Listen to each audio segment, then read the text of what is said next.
Guided aerial bombs, also known as guided bomb units, GBUs, are old Soviet aerial bombs upgraded with extendable wings and a guidance system.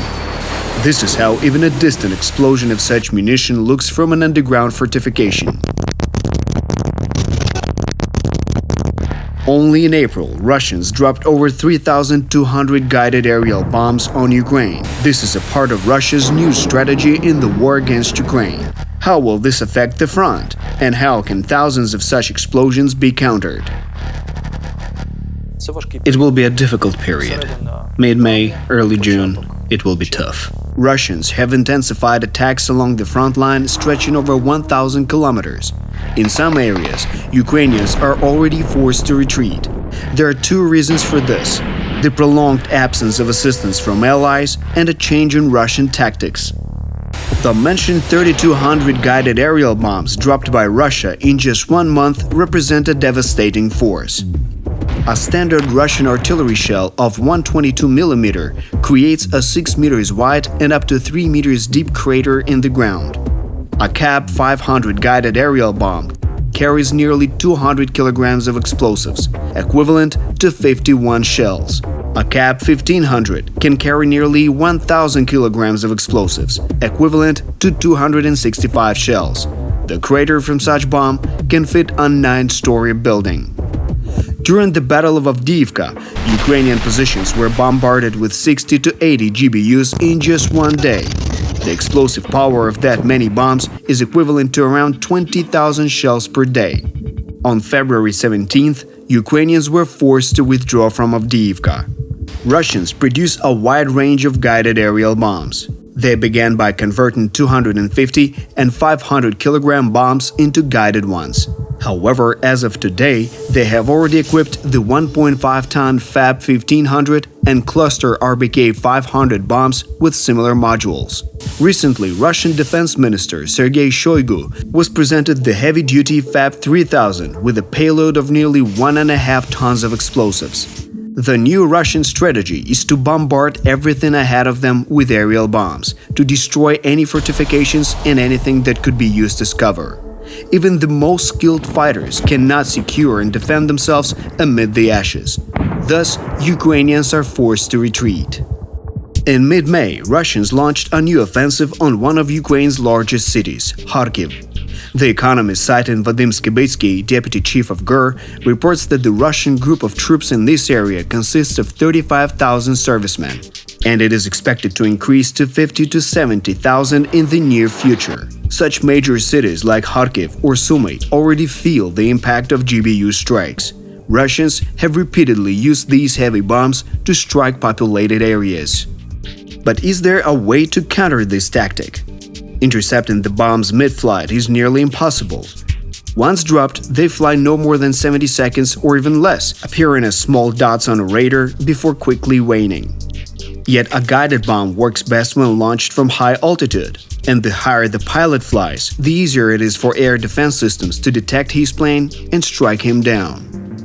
As of today, there is only one format of countering GBUs. You shoot down Russian carriers. It works. We shut down many of their planes, but Russians are moving forward and creating GBUs that are dropped from longer distances. Thus, we have to counter them with longer-range air defense systems.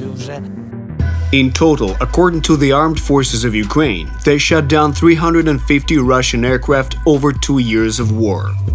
However, such success has a downside. To drop a GBU, Russian aircraft now approach the front line at 40 to 50 kilometers, quickly drop the bomb and retreat.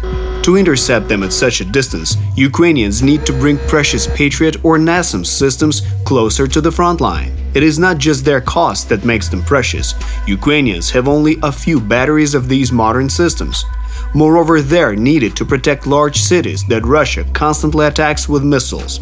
After all, only Patriot systems can shoot down ballistic targets. Hence, Ukrainians have to solve a complex problem: how to defend cities and industrial objects with a limited number of air defense systems and restrain Russian aviation with GBUs on the front line simultaneously. However, being insufficient, air defense systems are also not the only response to Russian GBUs. Modern aircraft, such as the F-16, are capable of countering Russian aviation from a long distance using powerful radars and air-to-air missiles. According to the New York Times, 12 Ukrainian pilots, less than a proper squadron, will be ready to fly F-16s this summer after 10 months of training in Denmark, Britain, and the United States. However, by that time, only 6 out of approximately 45 promised Allied F-16s will be delivered to Ukraine. What our partners are ready to give us this year accounts for 10% of what we need to defeat so many Russian aircraft. To fight and win. Not just say, hey look, we have F-16s. NATO forces have an analog of GBUs, JDAM bombs.